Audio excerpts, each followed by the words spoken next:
Meus irmãos e minhas irmãs, a pergunta que podemos fazer sobre a quantidade de almas que estão no céu, nós temos a resposta neste capítulo 7, versículo 9 do livro do Apocalipse de São João.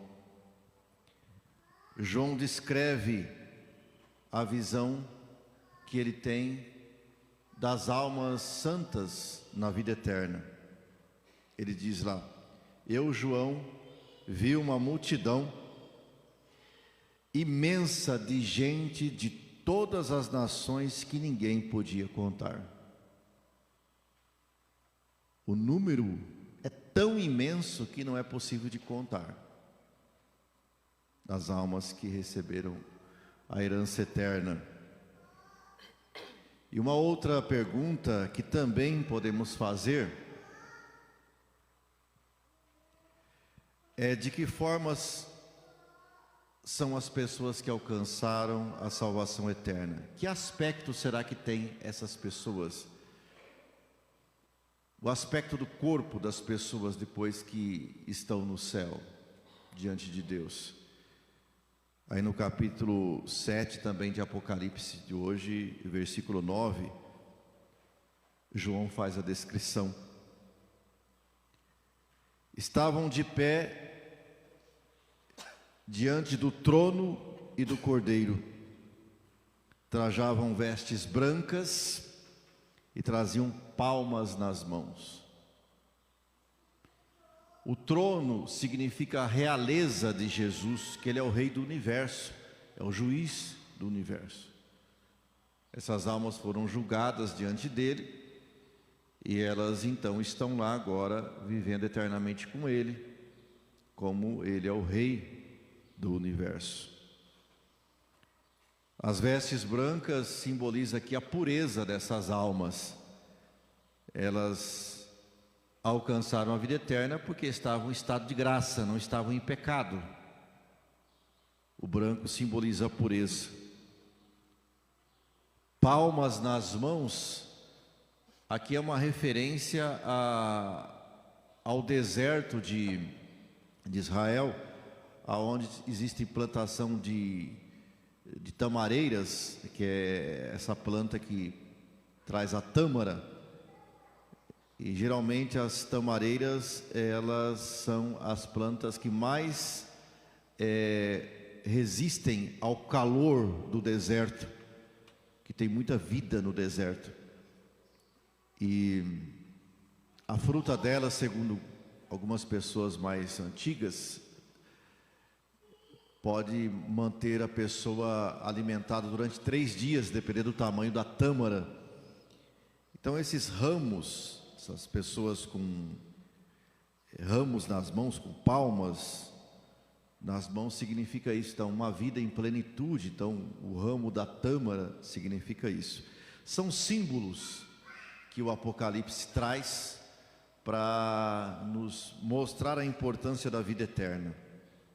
O Cordeiro, é claro que Jesus é o Cordeiro de Deus que veio para tirar o pecado do mundo. Então, quando se refere ao Cordeiro, é o próprio Cristo que está nesse trono, julgando como juiz e como também rei.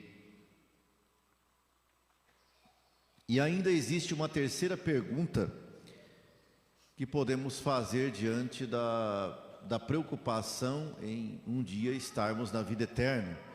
Porque é claro que, como a vida eterna não tem volta mais, assim como o inferno também não tem volta, acredito que todos nós devemos se perguntar, se preocupar, ou melhor, quem é que vai nos dar a salvação? Mas algum de nós pode até questionar: mas padre, é lógico que somente Deus pode nos dar a salvação. Sim, claro, isso é certo, que na consciência de todos que viemos de Deus,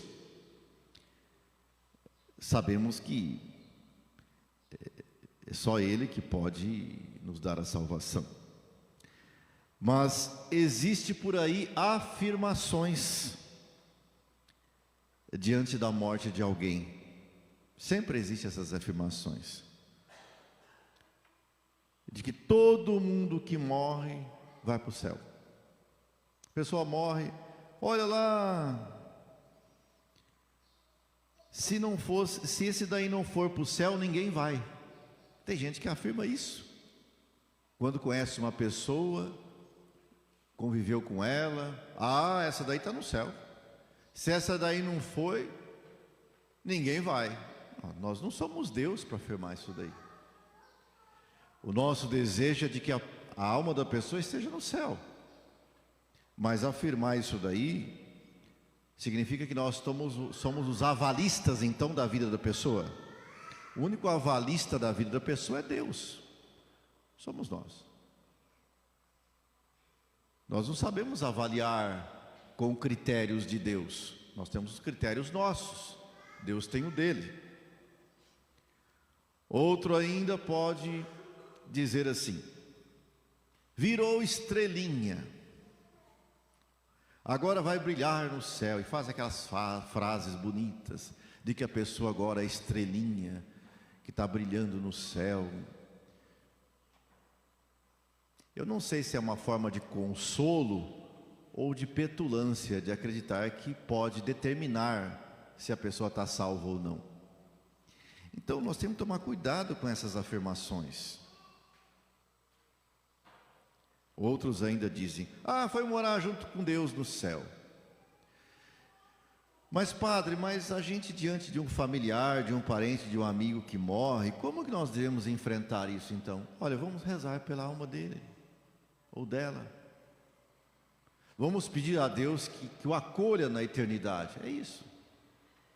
As orações que nós fazemos no velório é assim, pedindo que Deus acolha a alma daquela pessoa, mas não já nós dando a salvação para ela. Quer dizer, então, se eu e você somos os avalistas da pessoa, avaliamos se ela vai merecer o céu ou não, então não precisa de Deus. Para que Deus então? Não precisa. Se nós já damos a garantia da salvação para a pessoa, não precisa de Deus. Para quê? Então isso significa o quê? Que eu me sustento por mim mesmo. Para que então ir na igreja, rezar, sacrificar para não pecar, se esforçar para evitar os pecados? Não precisa, né? Porque depois se morre, daí vai tudo para o céu.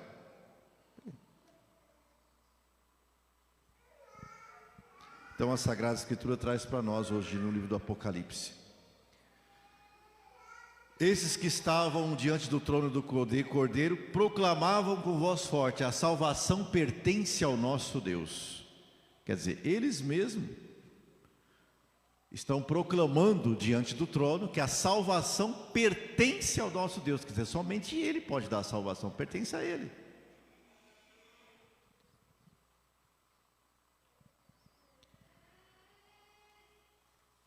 Então, nessa busca do céu, nós também ainda podemos nos interessar quais são as condições para sermos salvos. Também, nesse capítulo 7 do livro do Apocalipse, no versículo 14, é elencado as condições. Olha lá. Esses são os que vieram da grande tribulação, lavaram e alvejaram as suas roupas no sangue do Cordeiro. Quer dizer que essas almas, se elas vieram da grande tribulação, significa que são almas que passaram por sofrimentos nesse mundo, provações aqui na terra, de pessoas que lutaram contra o pecado, se esforçaram para assim merecer a vida eterna junto de Deus. Não são almas que viveram uma vida boa aqui, que se desviaram do sofrimento, quiseram uma vida fácil, que aceitaram o pecado, viver do jeito que acha melhor, não se esforçaram para fazer renúncias,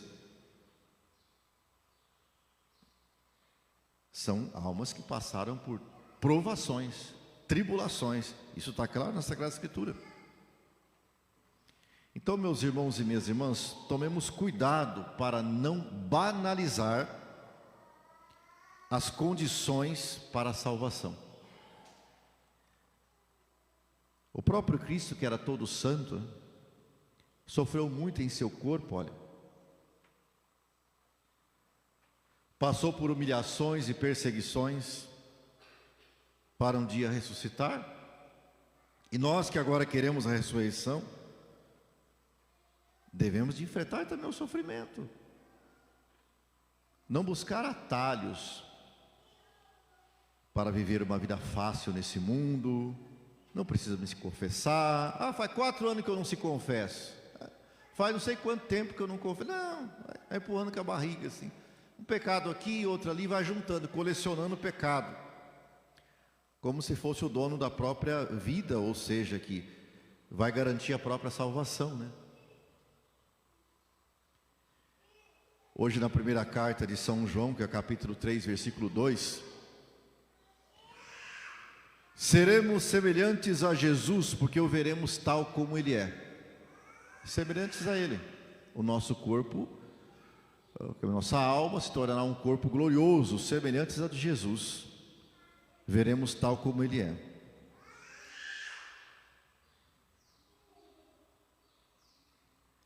Isso é confirmado no Evangelho de Mateus, capítulo 17, versículo de 1 a 2, onde Jesus diz o seguinte, o evangelista Mateus: Jesus transfigurou-se diante deles, o seu rosto brilhou como o sol, e suas vestes ficaram brancas como a luz. Corpo glorioso de Jesus, olha lá. Ele subiu no Monte Tabor, naquela montanha, e o corpo dele ficou cheio de luz, corpo glorificado, para mostrar que a vida eterna é isso, é um corpo nosso, um corpo cheio de luz, corpo glorificado. E confirma hoje também, no capítulo 7, versículo 9, que nós havíamos meditado, né?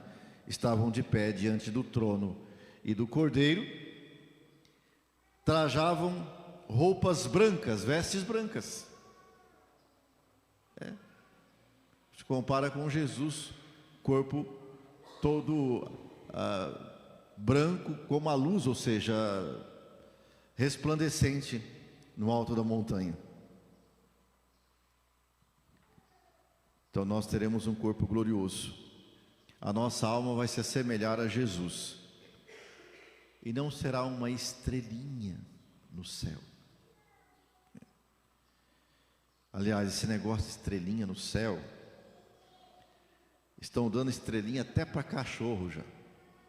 É impressionante. O que tem de gente por aí que tem um carinho tão grande aos animais, que acredita que os animais vão virar estrelinha também. E aí essas mensagens em Facebook, Zap, de que o cachorrinho de estimação era tão querido, que ele morreu e virou uma estrelinha.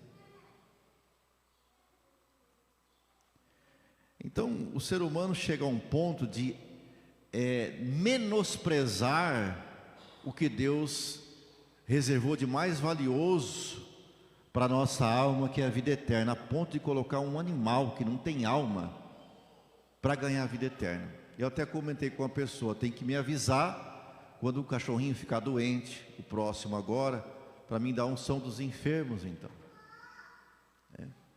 E quem sabe até batizar o pobrezinho, porque senão vai morrer sem batismo, judiação. Como é que vai virar estrelinha daí? Então, meus irmãos e minhas irmãs, nós querermos bem as criaturas todas que Deus fez, os pássaros, os animais, os quadrúpedes, os peixes. Se tem lá no aquário um peixinho de estimação, não é pecado, mas se apegar ao animal como se fosse um ser humano, isso é pecado até. Cada coisa no seu lugar, né? Nós devemos de lutar para a salvação, amar a Deus sobre todas as coisas e o próximo com a si mesmo. Jesus deixou claro que os 2 mandamentos, né, o resumo dos mandamentos para alcançar a vida eterna é amar a Deus sobre todas as coisas e o próximo como a si mesmo. Não o cachorrinho como a si mesmo, né? Ou o gatinho, ou o papagaio, né? Ser pessoas assim, pobres em espírito, ou seja, lutar para reconhecer a nossa pequenez, que somos totalmente dependentes de Deus, mendigar o auxílio de Deus, que sem Deus nós não conseguimos nada, não podemos apegar às coisas aqui como se elas tivessem um valor maior do que Deus, nem a pessoas, nem a outros seres, né? Que Deus nos ajude com a sua santa palavra a sermos pessoas que vivem em uma mansidão no nosso coração, para que Cristo habite em nós, vencendo o mal com o bem, não ficar disputando coisas temporais, né? Como é o caso triste aí, de inimizade entre pessoas da própria família por causa de herança, de pedaço de terra, de implemento agrícola, de dinheiro no banco. Gente, eu não levo a nada disso, né? Sabe? Pessoas que há anos não se conversam mais, viraram inimigos mortais, por causa do quê? De pedaço de terra, de implemento agrícola, dinheiro no banco. Como se isso daí fosse o mais importante na vida. E nós vamos prestar contas a Deus, de como nós temos amado o próximo nesse mundo. Saber perdoar o outro nesse sentido, ter uma boa convivência, tratando o outro com respeito, dignidade, não como inimigo, por causa do quê? De coisas materiais.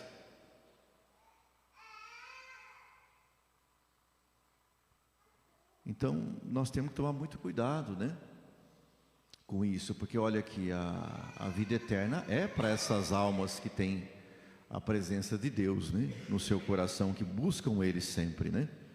E não adianta eu estar aí subindo na vida com tanta coisa bonita, propriedades e tantas coisas, mas eu tenho um inimigo dentro da própria família. O que adianta isso?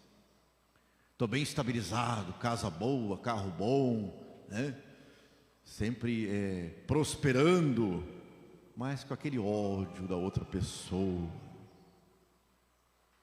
Que sentido que tem? Nós devemos de chorar os nossos pecados, né? Bem-aventurados os que choram, os que são aflitos. Por quê?